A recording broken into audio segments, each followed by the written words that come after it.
Assalamualaikum, Anda Bapak Mualim Wanai, ketemu lagi bareng Jang Wahab di channelnya Kayagung Radio dan Jang Wahab Ida DWA.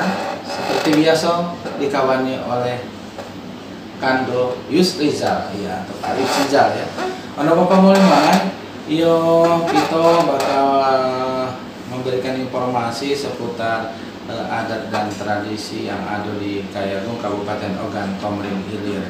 Yang pastinya udah Bapak Mualim Wanai, sebelum kita lanjutkan jangan lupa diklik di tombol subscribe kita bagi yang belum subscribe maksudnya ya.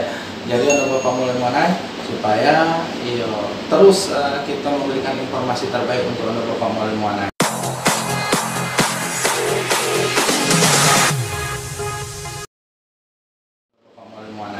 Apa kabarnya Pak Yusrizal? Alhamdulillah sehat. Ya, syukurlah. Jadi untuk Bapak Mualim Wanai juga mudah-mudahan sehat walafiat. Dan ini Pak Yusrizal, terkadang Jang Wahab selalu ingat dengan cerita-cerita misteri. Misteri itu sangat menakutkan kalau untuk Jang Wahab. Mungkin untuk Bapak Mualim Wanai juga yang lain sama ya. Kalau ngomong masalah misteri pasti dia hal-hal yang menakutkan. Ya. Hal-hal yang jelas kalau misteri itu sesuatu yang gaib kan? Yang gaib. Iya. Nah di sini ada di Kayu Agung Kabupaten Ogan Komering Ilir ini ya bukan hanya status yang disebut dengan jando, tapi juga ada ceritanya jando itu yaitu Sungai Jando. Nah itu dia, jando Sungai Jando. Nah di situ konon ada beberapa informasi dari nenek-nenek terdahulu. Di situ itu dulunya ada cerita-cerita yang memang benar-benar menyeramkan. Nah tapi Jang Wahab tidak tahu persis cerita itu mana. Jadi hari ini ya mudah-mudahan Pak Yusrizal memberikan informasi itu untuk Bapak Mualim Wanai sekaligus Jang Wahab. Iya, apa cerita yang namanya Sungai Jando?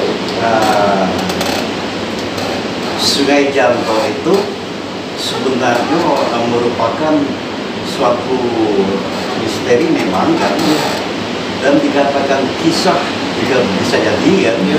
Nah, Sungai Jando ini sebenarnya itu sudah digaung-gaungkan oleh masyarakat Kayagung dan sekitarnya. Ini sejak abad ke-18 awal. Tetapi masyarakat zaman dulu itu sejak zaman-zamannya katakanlah di abad 16-17 itu sudah ada yang menggaung-gaungkan bahwa adanya Sungai Jando itu. Itu ya. Nah dari bentuk misterinya itu, bentuk misteri penghuni Sungai Jando, yang dimaksud itu apa sih penghuninya itu? Apa memang seluruh jando-jando yang ada di sana? Bingung yang orang. Nah begini pada masa abad ke-16-17 itu kan, di Sungai Komering itu ada anak sungai yang terjadi dengan alam itu karena bucit ya, yang bucit kan. Nah, yang namanya Sungai Paku. Nah, Sungai Paku ini dia dikatakan Sungai Paku hanya dari bibir Sungai Komering, bermuara ke Sungai Komering sampai ke pertengahan Lebak atau persawahan yang ada di sekitar daerah komplek Mandiri kan. Nah ini yang namanya Sungai Paku. Setelah kita melewati jembatan lapis kedua dari pinggiran Sungai Komering, itu baru dikatakan Sungai Jando. Nah, dan dia berakhir pas di jembatan LLAJ ya. Nah itu batas akhir daripada batas Sungai Jando. Tadi sedikit ngomongkan bahwa ini karena Puyang Bucit. Apa hubungannya antara Sungai Jando dengan Puyang Bucit itu, Pak?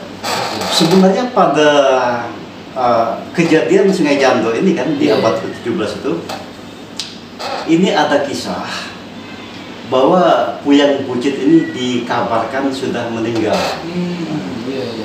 Jadi sudah meninggal. Jadi banyak masyarakat itu ketakutan mungkin ada rohnya Puyang Bucit kan. Nah, kenapa pada suatu senja ini ada dua orang perempuan sedang berundai-rundai berjalan-jalan di pematang Lebak ya. Nah, dia ini terlihat sosok yang mereka kenal ini adalah Kuyang Bucit. Saking ketakutannya, mereka ini menyeburkan diri ke sungai. Nah, sejak mereka menyeburkan diri itu, mereka tidak muncul lagi ke permukaan. Nah, konon katanya dua perempuan ini bukan asli orang Kayu Agung, tapi mereka mengenal betul tentang Kuyang Bucit. Jadi saking ketakutan mereka ini melarikan diri, pontang-panting berlari kan, tanpa sadar mereka menerjunkan diri ke dalam sungai dan tenggelam dan tidak muncul lagi. Nah, lalu dari kisah tenggelamnya dua perempuan tadi kan, selalu muncul katakanlah misteri-misteri atau roh-roh halus ya, yang menyerupai perempuan ya, tetapi dia ini sudah mempunyai sisi seperti ikan. Nah, jadi misteri itu adalah kedua perempuan yang tenggelam di sungai tadi. Nah, kenapa dikatakan Sungai Jando? Nah, karena kebetulan kedua perempuan ini semuanya sudah janda. Nah, tapi kalau dari cerita Pak Yusuf tadi bahwa Sungai Jando itu memang ada ya batasan ya, dari mulai sungai besar masuk ke sungai kecil. Kalau di kita ini duluan dikatakan arisan itu arisan. Nah, apakah itu masih original, masih asli, masih alami, atau memang sudah ada perubahan-perubahan? Kalau Jawa lihat ya sekarang ya nggak dangkal sih sungai itu. Nah, kalau posisi Sungai Jando yang sekarang ya, sampai sekarang tidak ada perubahan. Kiri kanan tidak ada perubahan. Mungkin hanya ada perubahan masalah dangkalnya. Ya, karena termasuk pengaruh daripada erosi kan. Itu ya. Nah, sampai sekarang kepercayaan masyarakat itu masih ada dengan yang namanya misteri Sungai Jando. Iya, masih. Terutama masyarakat yang tinggal di sekitar wilayah itu kan, mereka masih ada katakanlah punya firasat kan bahwa memang ada Sungai Jando kan. Kemunculannya begini, biasanya kan sungai itu tempat orang mencari ikan. Biasanya kalau ada orang lagi mencari ikan, apakah menjala kan atau nangkul kan, nah mendapatkan ikan-ikan yang jenisnya namanya ikan kelangli. Nah, kalau banyak mendapatkan ikan kelangli, dapat dipastikan di saat-saat itu muncul daripada misteri penghuni Sungai Jando itu. Tetapi masyarakat awam mungkin tidak bisa melihat. Tetapi bagi orang-orang tertentu dia akan melihat. Nah, konon katanya apabila seseorang menemukan atau bertemu dengan sosok penghuni Sungai Jando ini kan, dia ini kalau laki-laki yang menemukannya, dia mungkin tidak akan ketemu jodoh sampai akhir hayat. Tapi kalau perempuan anehnya, meskipun jando itu kan, seorang gadis menemukan itu, nah dia dalam waktu singkat akan ketiban jodoh. Itu ininya ya, dampaknya ya. Masih tetap dipercaya oleh sebagian masyarakat masih mempercayai. Yang Jang Wahab selalu menghubungkan kisah misteri itu sama dengan yang namanya jembatan Ancol. Ada jembatan kebenaran di Sungai Jando juga ada jembatan. Ada jembatan. Mungkin yang dominan sering muncul di situ ya, atau di mana kira-kira? Konon katanya ya, penghuni Sungai Jando ini dia kalau muncul di bulan purnama, kan? Dia akan muncul di sekitar jembatan.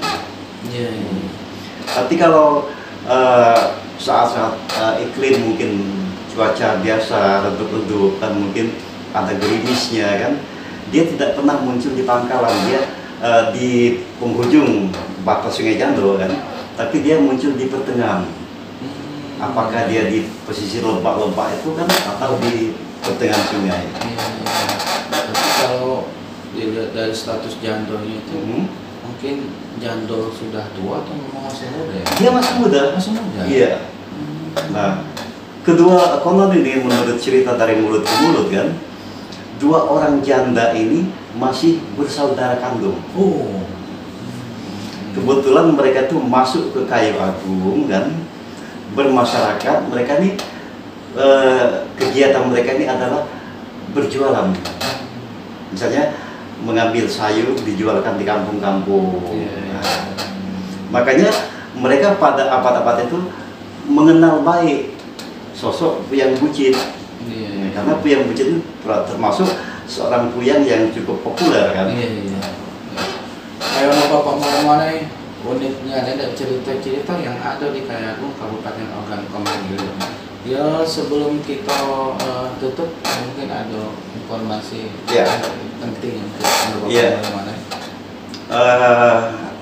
Saya akan berpesan kepada lingkup masyarakat Kayu Agung, terutama di Kelurahan Paku ya, bahwasanya cerita yang kami ungkap ini merupakan data-data yang dapat kami ambil dari mulut ke mulut dari tetua-tetua kita zaman dulu, dan saya bukukan kan, dan mudah-mudahan generasi muda akan lebih mengenal bahwasanya di Kayu Agung itu paling banyak menyimpan misteri-misteri, baik itu misteri di rumah tua, misteri di sungai, misteri di hutan dan sebagainya.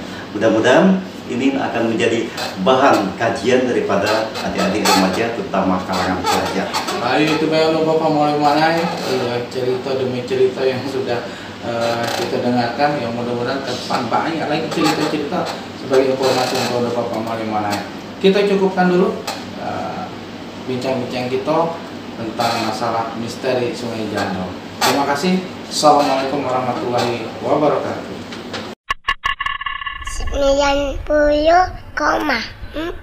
Kayu Agung Radio.